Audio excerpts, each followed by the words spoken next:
जो पराजय झाला तो का फार मोठा पराजय झाला नाही. पराजयाचा कारण संपूर्ण देशामध्ये जे काय समीकरण चाललं त्याचा परिणाम ह्या मतदारसंघात देखील झालेला आहे आणि खूप कमी मतांनी इकडचा पराभव झाला. परंतु शेवटी पराभव हा पराभव असतो आणि त्याच्यातून पुन्हा बाहेर येऊन येणाऱ्या विधानसभेच्या निवडणुकीमध्ये चांगली कामगिरी कशी होईल ह्या बाबतीत चर्चाही झाली आणि पुढे आम्ही विचार देखील करणार आहोत.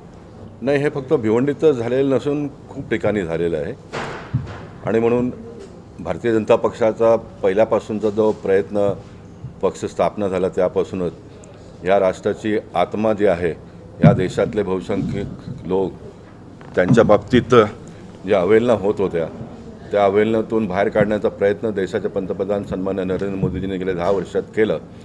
परंतु असं असतानाही पुन्हा काही असे विचाराचे लोकांनी अपप्रचार करून जे मोठा विजय होणार होता मोदीजींचा ते न होता त्याच्यामध्ये थोडा परिणाम कसा करू शकतो त्याचा प्रयत्न त्या लोकांनी केलं आणि काही प्रमाणात त्यांना यशही आलेलं आहे. परंतु या सर्व गोष्टीतून पुन्हा एकदा बाहेर येऊन आपल्या विचाराच्या लोकांना राष्ट्रहितासाठी पक्षहितासाठी कसं जोडून घेता येईल त्यासाठी नक्कीच भारतीय जनता पक्षाचे सर्व कार्यकर्ते आम्ही मिळून येणाऱ्या काळामध्ये काम करू.